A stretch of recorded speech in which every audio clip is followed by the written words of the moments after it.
Hello दोस्तों, कहानी की इस नई सीरीज में आप सभी का स्वागत है। आज की इस कहानी का नाम है पैसे का घमंड। यह एक हिंदी स्टोरी है। अगर आपको भी हिंदी कहानी पढ़ने का शौक है तो इस कहानी को पूरा जरूर पढ़ें।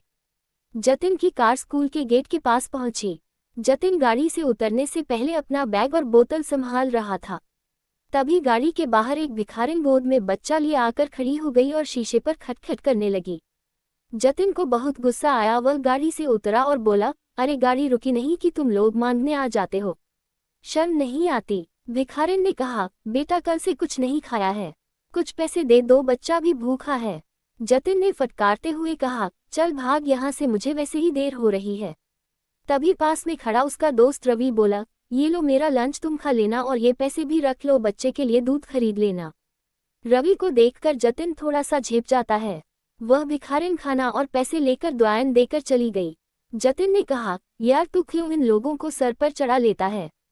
तुझे पता भी है कल से रोज तेरे पीछे पड़ जाएगी। वैसे अब तू खाएगा क्या खाना, और पैसे तो तूने उसे दे दिए।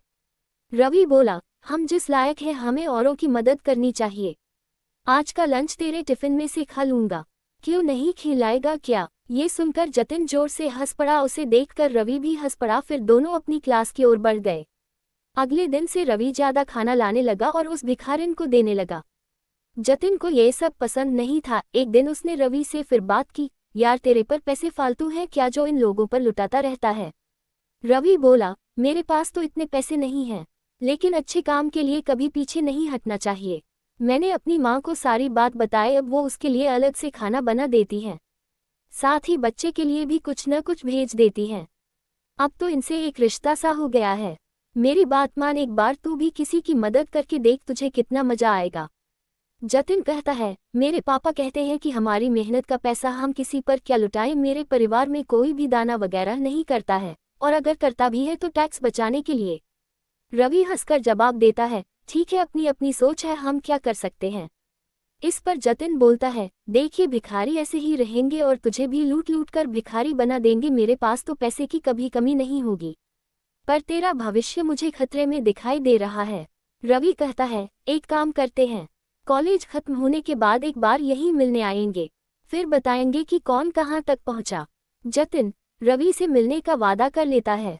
कुछ ही सालों में दोनों दोस्त अलग अलग कॉलेज में एडमिशन ले लेते हैं और अपनी पढ़ाई में लग जाते हैं। कॉलेज के बाद दोनों बिछुड़ जाते हैं। एक दिन जतिन अपने स्कूल के सामने से गुजर रहा था। तभी उसने देखा कि स्कूल के पास ही एक छोटी सी दुकान है, बच्चों के खाने पीने का सामान बेचने की। उस पर एक छोटा सा लड़का और उसकी माँ बैठे थे। जतिन पहचान गया कि ये तो वही भिखारिन है जिसे रवि अक्सर पैसे दिया करता था। उन्हें देखकर उसे रवि की याद आ गई, लेकिन वह उसे कहाँ ढूंढे। कुछ ही देर में वो अपने ऑफिस पहुंच जाता है। ऑफिस में उसका मैनेजर जतिन से मीटिंग करता है। सर, आपके पापा के जाने के बाद पूरा बिजनेस ही बैठ गया। एक गलत साइट पर बिल्डिंग बनाकर सारा पैसा डूब गया। अब एक प्रोजेक्ट है, अगर यह हमें मिल जाए तो काम बन सकता है, वरना 2 महीने में कंपनी और घर दोनों नीलाम हो जाएंगे। जतिन बोलता है, मैं जानता हूँ, पता नहीं किसकी नज़र लग गई हमारे बिजनेस को। आप इस प्रोजेक्ट की डिटेल मुझे भेज दो, कल उस नए इंजीनियर से मैं खुद मिलकर उसे प्लान समझाता हूँ। हमें किसी भी कीमत पर यह प्रोजेक्ट लेना ही पड़ेगा। अगले दिन जतिन जल्दी से तैयार होकर प्रोजेक्ट की फाइल लेकर सरकारी दफ्तर में पहुंच जाता है। वहां वह इंतजार करने के बाद इंजीनियर के केबिन में पहुंचता है। जतिन बोलता है, सर ये प्रोजेक्ट रिपोर्ट देखिए, हमसे अच्छी बिल्डिंग कोई नहीं बना सकता, एक बार देख तो लीजिए सर। तभी वह गौर से देखता है, ये तो उसका दोस्त रवि था। उसे देखकर जतिन बहुत खुश होता है। रवि भी सीट से उठकर उससे गले मिलता है। जतिन कहता है, अब तो मुझे कोई चिंता नहीं है, तू है तो मेरा सारा काम हो जाएगा।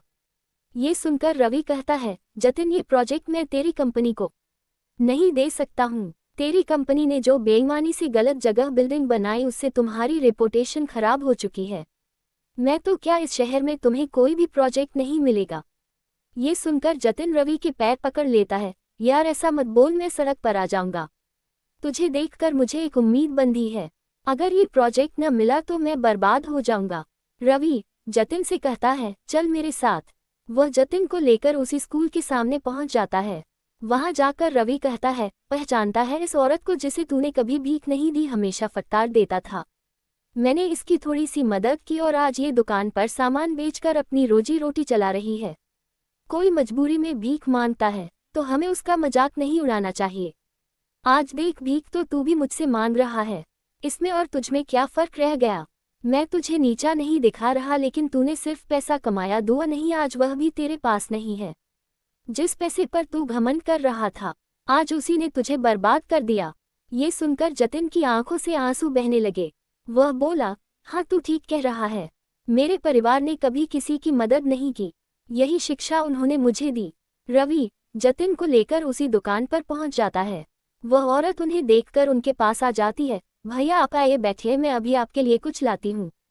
रवि बोला, नहीं मां जी, मैं तो बस आपसे मिलने आया था, कोई परेशानी तो नहीं है। वह औरत बोली, भैया आपके कारण हम भिखारी की जिल्लत से बाहर निकल आए। मेरा बेटा अब स्कूल जाता है, यही पास ही में हमने एक कमरा किराए पर ले लिया है।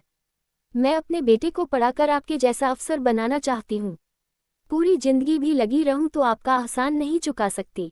उनसे मिलकर जतिन को भी अच्छा लगा। वहां से कुछ दूर जाकर वह बोला, रवि अब मैं किसी से भीख नहीं मांगूंगा, नए सिरे से शुरुआत करूंगा, ईमानदारी से, और अपनी कमाई का कुछ हिस्सा दान जरूर करूंगा।